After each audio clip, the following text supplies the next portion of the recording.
Okay, no, I'm trying to speak a little bit quietly, but so let me. Okay, maybe this is better.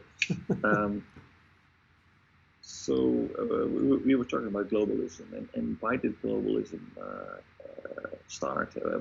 Why do we see so much globalism in Europe, in the United States, in the well, the first world actually, except Japan? What we are seeing is that leaders like Boris Johnson, who is a member of the Conservative Party, but important leader, um, who actually leads the popular vote, which started by Farage with the Brexit movement, and now being put on the agenda by the Conservative Party, with the aim to get out of Europe. The anti-Europe vote is very important, not only there but also in Italy, in France, and in other countries. So there seems to be a movement where people are voting against globalization, and the same is true in the United States. Trump very clearly says America first. That means we stop this bilateral trade agreement. We are going to negotiate for the multilateral agreement. We're going to negotiate bilateral and leverage our power to get a better deal, because the United States has been too sweet, too naive, and we can get better deals with China, with Europe, and with other countries. And he's furthermore pointing actually not only against trade deals, but also against illegal immigrants from South America and Central America, building a wall. And this is also a theme in England. They have a theme in France and Italy. So what gives? Why do we see this kind of populism? And then we had a look at a video from what's his name? Forgot. What's his name? Yeah, I show you video. This one, right? It's Ian Bremmer. No, it's Ian Bremmer. Oh, yeah, Bremmer? Yeah, Ian Bremmer. Ian Bremmer was the video of Ian Bremmer. He explained basically that globalism as such was very beneficial to the world as a whole, especially for the poorer part of the world, where 30 years ago 2/3 of the world lived under the poverty line. Today it's only 20%, so that's a huge improvement. And part of it can be accounted for by the effects of globalization. So we see that on the one hand, and on the other hand, we see in the Western world that basically our economies have also grown. We see that as a whole, the economies have grown, but when we look into more detail, we see that actually that the benefits of globalization have not been distributed equally. Some people have seen an enormous income growth, and the middle class, especially the middle class in the industrialized countries, has not seen any wage increases over the past 20 years. And the relationship between the employers and employees has changed.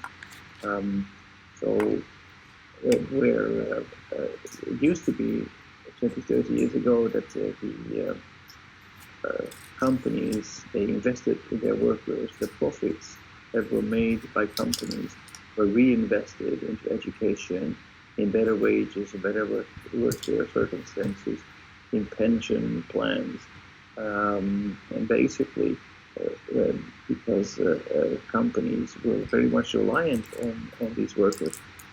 They were and workers were well organized in labor unions.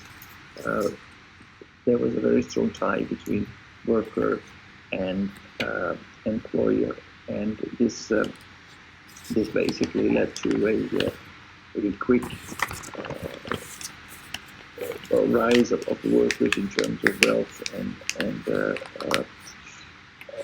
and security. But that changed in a number of waves of globalization. First, there was the competition of Japan.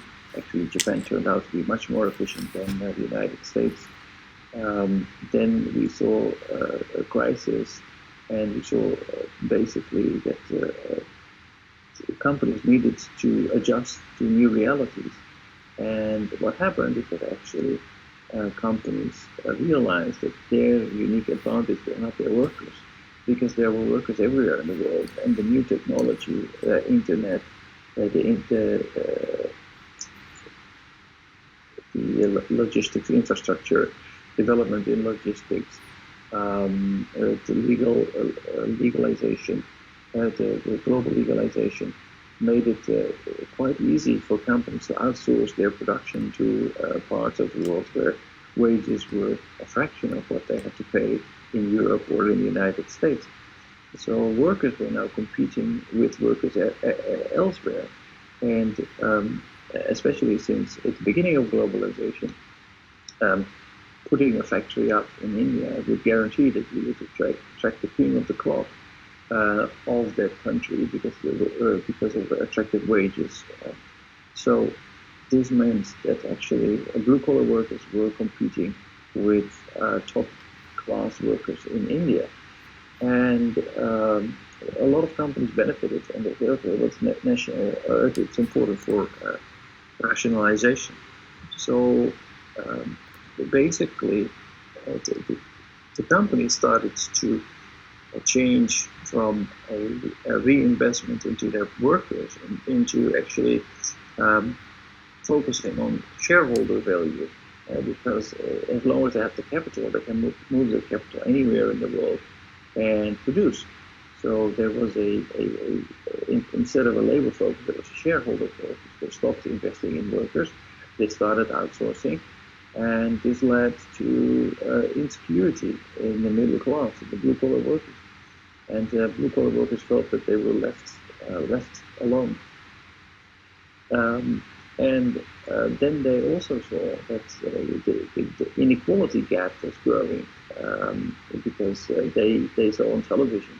Television was bringing a new reality into the living rooms, and they could see with their very own eyes how rich people like Bill Gates, Sergey Brin, and other IT success stories had become, while they didn't see any increase in their wages. And then they realized actually that while they were paying 35% of their income in taxes, the average rich corporation, the average super rich person in the United States only pays a fraction of that. So they felt more and more like, hey, wait a minute, something is really wrong here.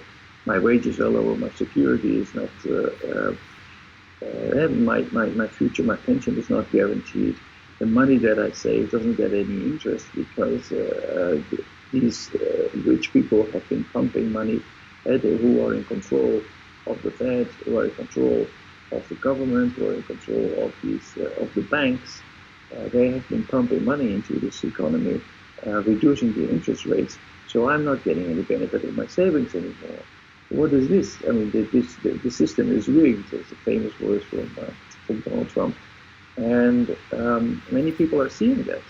So those are the reasons why we see this increasing this rise in populism, because many people in the Western world can see this, and this is a threat for democracy and for stability in the world, because the more and more we start to polarize, the more and more politicians like Trump come to power and start to left, right, and center break treaties and break the social and international cohesion, the more risky the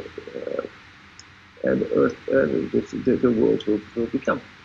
So this is definitely a dangerous development, and we are now also looking at, but how are we going to resolve this? What are we going to do in order to break this trend?